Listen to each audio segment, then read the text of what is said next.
Ahora vamos con José Manuel Valenzuela, que puso de nombre Caras hemos, corazones no sabemos, de juicios, estereotipos y representaciones juveniles.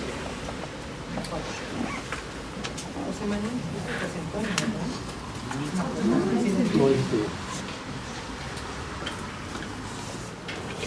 Consejo Iberoamericano de Investigación de Juventud, y bueno, también el nacimiento institucional dentro de la UNAM, también a nuestros dos colegas que hoy nos han informado ya del resumen de lo que quiero presentar. En primer lugar, a lo largo de la historia hemos observado lo que ha sido fundamentalmente una disputa por el derecho a la representación de sociedades gerontocráticas frente a lo que sería la emergencia o la visibilidad de algunas de las manifestaciones juveniles. Desde el modelo fébico, ¿no? Aristóteles, con toda su perspectiva de los jóvenes safios, impulsivos, hedonistas, incontinentes a los placeres del amor, estos jóvenes calientes por naturaleza, que después Platón recupera esa perspectiva para considerarlos como un tropel de tiranos furiosos. La perspectiva en la Edad Media, que fundamentalmente seguía planteando esa condición de la lascivia juvenil como un elemento importante, la inmadurez de manera fundamental. Las sociedades industriales con esta doble juego un poco esquizofrénico de la juventud como la esperanza, pero que no deja de tener esa dimensión fundamentalmente amenazante. Y lo que sería ya propiamente las primeras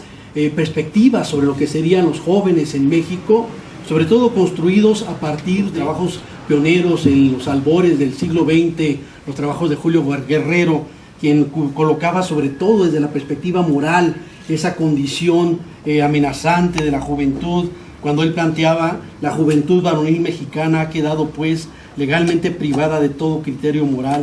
¿Qué pues de extraño que la relajación de las costumbres haya alcanzado en México el asqueroso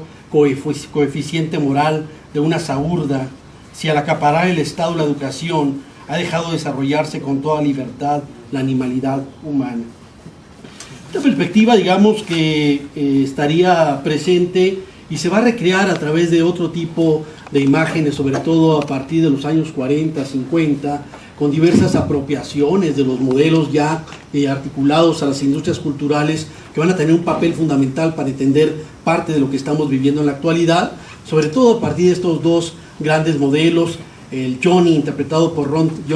Marlon Brando en El Salvaje, y James Dean en El Rebelde sin Causa, Al Este del Paraíso, Semilla de Maldad, donde se plantea toda esta idea de una condición realmente de rebeldía incontinente.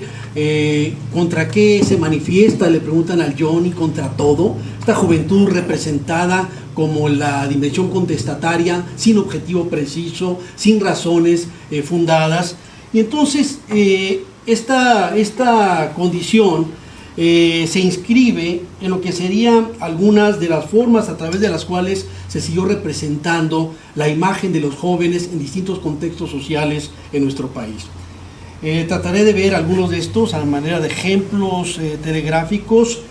con algunos ejes que me parece importante destacar para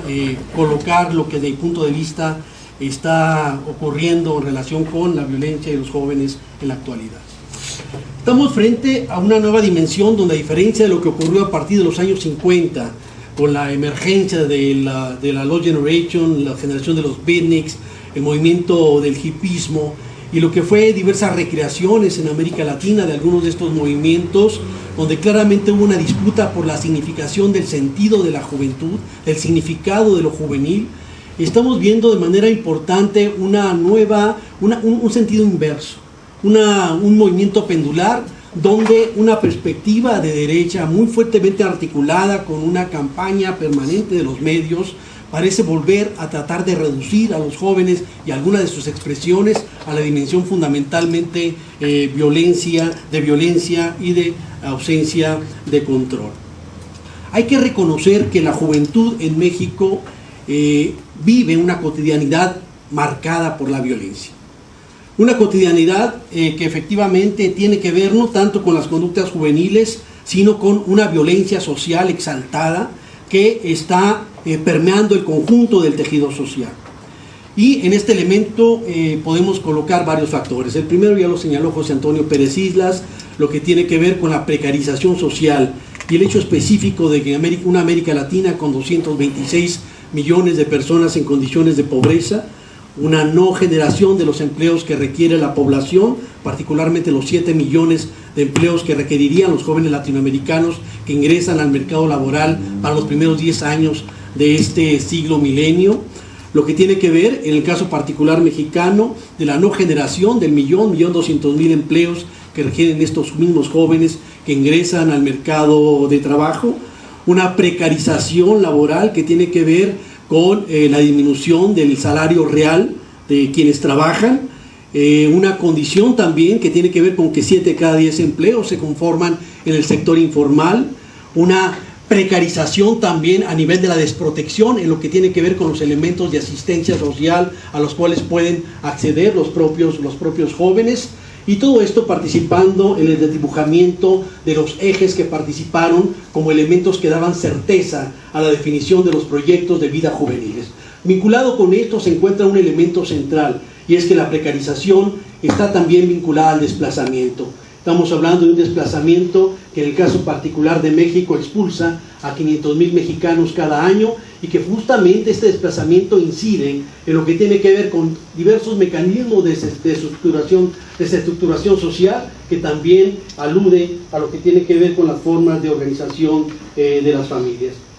Junto a esto, encontramos también que lo que tiene que ver con el desplazamiento, lo que tiene que ver con la expulsión, pero también nuevos referentes conformados desde la recepción activa de los medios masivos de comunicación, nos permite entonces interpretar otro tipo de manifestaciones juveniles que tienen que ver con la translocalidad, los procesos de transnacionalización a través de los cuales se generan nuevos modelos y nuevas expresiones de los propios jóvenes. El primer gran modelo, creo, surge a partir del 39 con los pachucos y toda su presencia transnacional y transfronteriza a lo largo de la frontera entre México y Estados Unidos. El caso específico de los cholos, que logra rebasar con mucho la dimensión de frontera para llegar a todo el territorio nacional, y actualmente el tema de las maras, sobre el cual regresaré en un momento.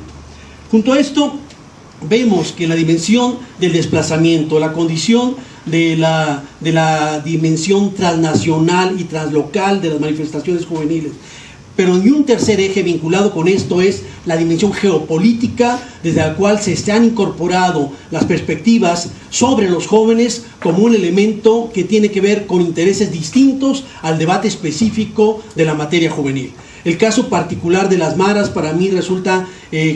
muy claro, en el sentido de que se focaliza y se construyó toda esta dimensión amenazante de la mara desde una lógica policial, y la mara entonces se convirtió no solo en un asunto de seguridad pública en algunos lugares y en algunos países, sino que nos lo vendieron como un problema de seguridad nacional vinculado al terrorismo internacional, y en este sentido se plantearon los ejemplos a modo como lo estamos viendo en el caso de los emos, sobre el cual también voy a regresar, ejemplos publicitados desde los medios, lo cual no quiere decir que no haya violencia, vuelvo sobre eso, pero el caso particular de la mara para mí me resulta ejemplar, porque en Estados Unidos se plantea como una amenaza para la seguridad nacional, cuando los asuntos vinculados con la mara y con cualquier otro tipo de pandilla representaban menos del 5% de los crímenes y de los delitos violentos que se cometen en Estados Unidos. Igual representa menos del 5% en Centroamérica y es menos del 1% en México. Y entonces toda esa sobredimensión del asunto marero como un asunto policial, pero también mediático, evidentemente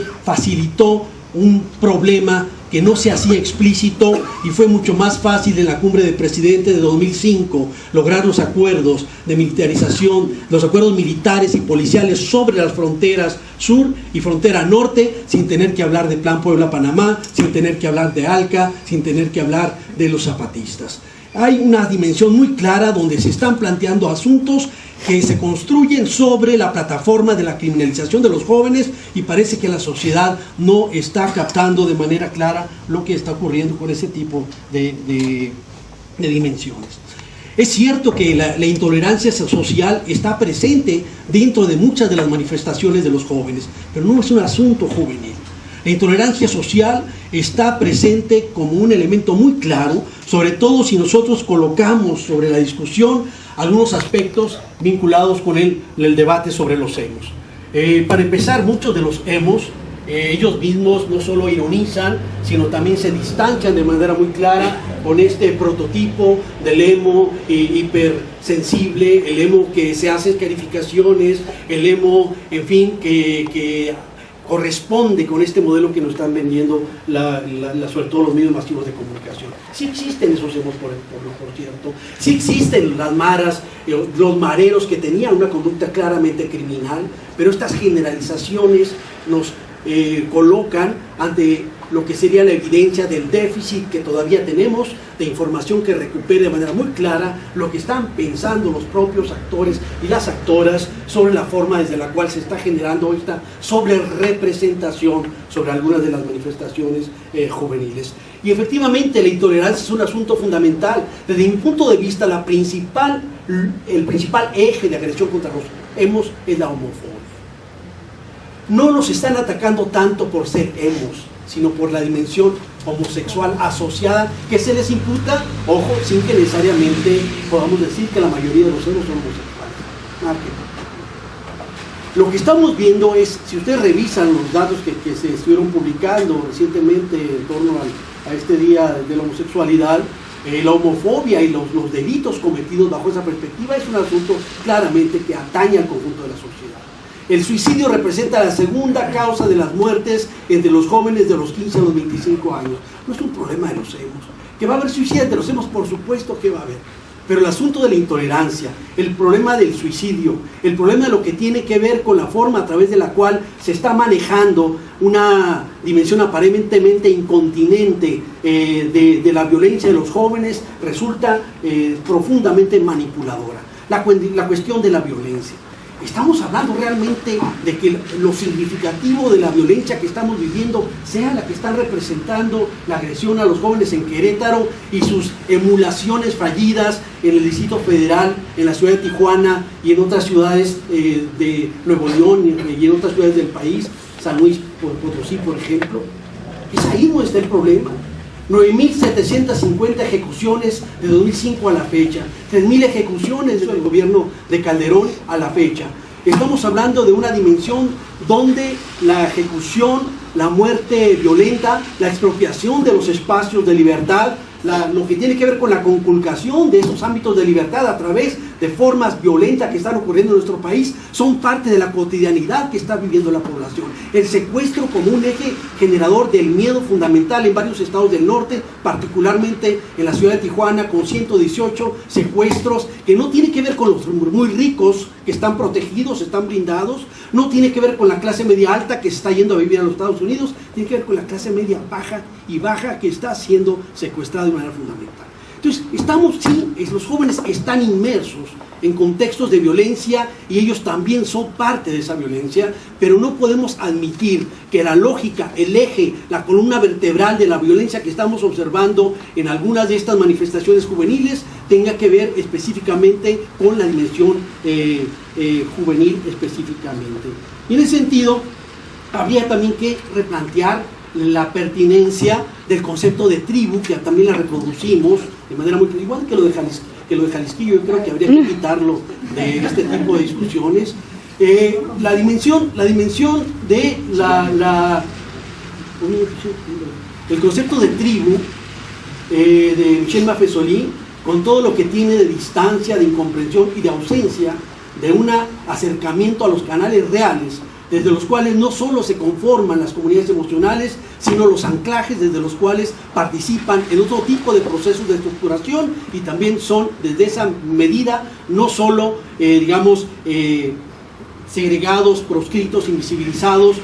a partir de lo que tiene que ver con su repertorio identitario en cuanto a miembros de los movimientos juveniles, sino como parte de estos procesos mucho más amplios de exclusión y de proscripción social que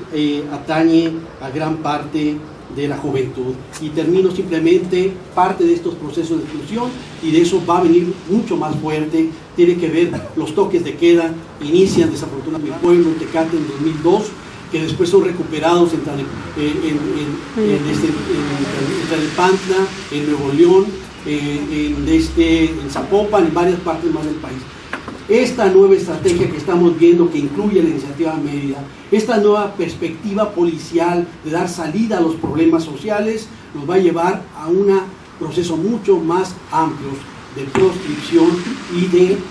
violencia a múltiples niveles, pero también de lo que tiene que ver con la expropiación de nuestros espacios de libertad. Mientras tanto, la droga sigue llegando a donde tiene que ir.